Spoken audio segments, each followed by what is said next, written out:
Welcome back, everybody. I'm here with some more Digimon ReArise, and today we got the Gallantmon banner, and he's pretty cool. I kind of like him.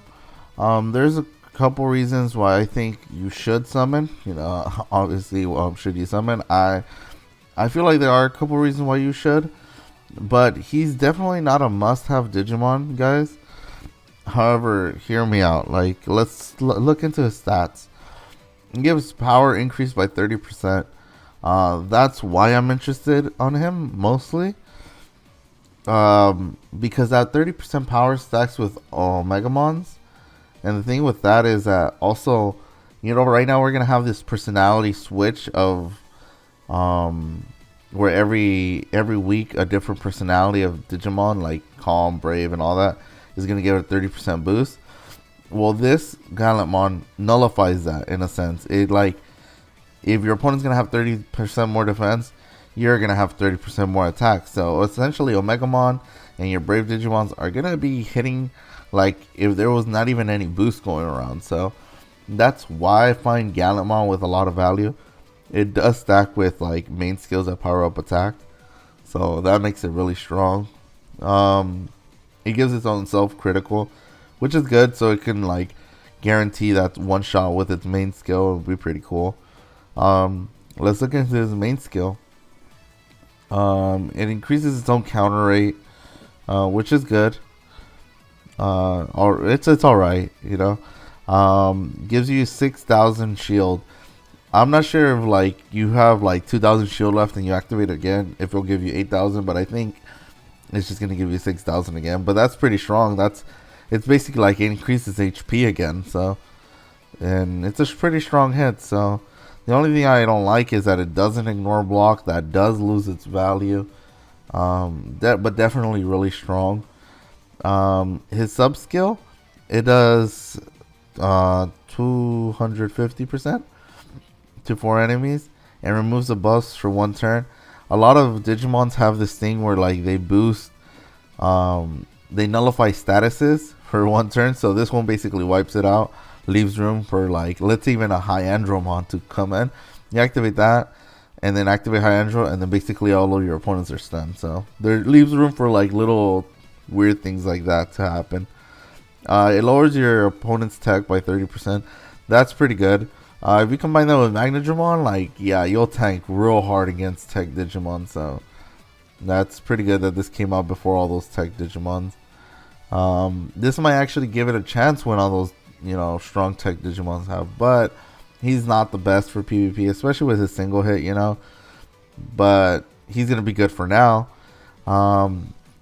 Before I go into Rusttyranomon, the thing about this, guys, is that they're gonna give him a boost in PvP, and I kind of am not liking that, because now every so often the Digimon's gonna come out that's gonna have the boost, and they make it seem like it's a must-have Digimon because it gives you a boost for PvP. Like, on top of that, already getting a 30% boost, it's gonna get a 20% more boost, meaning it's gonna be like a 50. It's gonna be really strong this PvP session, but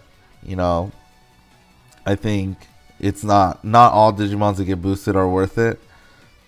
I personally don't like that kind of setup. It's I like the personality switch up, but now because it's gonna get boosted and it's gonna be really strong, but then it's gonna lose its value once those stats go down, and we're gonna notice a huge difference, and that's where it's gonna hurt. It doesn't really give you a chance to try it out without the boosted stats, so that's unfortunate unless you wait and summon, for that to be over. And let's look at Rusttyranomon. It's the old one, the brave one we got. It's pretty good. Reduces buffs for 3 turns, but it's only 2 enemies and decreases its defense. Honestly, I would take all this if it had a weaker attack and attacked AoE more. So, but it's alright. I'm not a big fan of the shock for 3 turns. I don't think you're ever I don't see a situation where you really need that. Its defense decreases block. It's not a big deal. So I don't know. I'm not excited to pull Rusttyranomon. If I get him, it'll be cool because just to have him in the arsenal. But I do want that Gallantmon because I said, besides everything that I talked about, his stats lowering and all that, in all his abilities. I really want the 30% boost in power, which will come in handy. It seems pretty good to me, you know. That means that right now, how it is with this week's meta, I don't think there's such thing as like tanking too hard, because the most you could tank is a Grand Quagamon and a Platinum a Tenacious one, and that's not even gonna like counterbalance how much defense, you're getting does not outweigh how much power like all the Brave Digimons are getting this round. So that's unfortunate.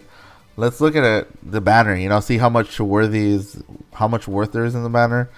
Gallantmon, Rusttyranomon, Ebonmon sucks. Venomyotismon, I haven't used it, but you know, I don't see many people talk about them or use them much. Grand Quagamon, if you guys don't have him, this is a good chance to get him, I guess, because he's here, along with Platinumnomon. Again, these two Digimons, you don't need dupes of. You just need like one, really. If you have dupes, good. You know, it does a little bit extra damage, but it's not game changing. Like Gallantmon with like all dupes, like it makes a huge difference. But these guys with no dupes, with all dupes, don't really make much of a difference in my opinion. Prince Mamimon sucks. Ravemon's alright.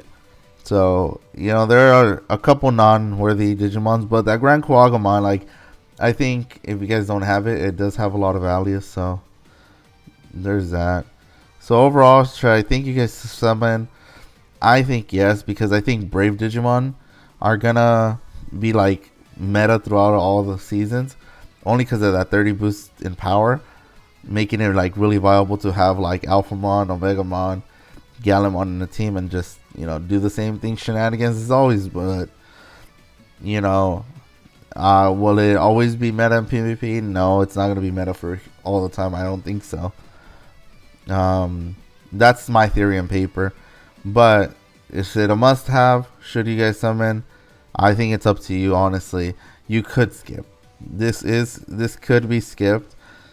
But he's also good for Clash Battle, so there's that too. I would like to use him in Clash Battle too.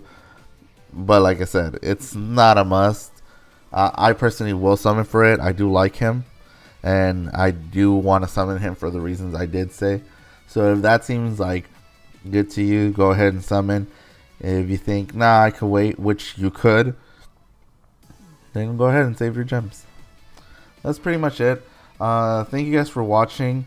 Like the video, subscribe, and I'll catch you guys in the next one. Bye.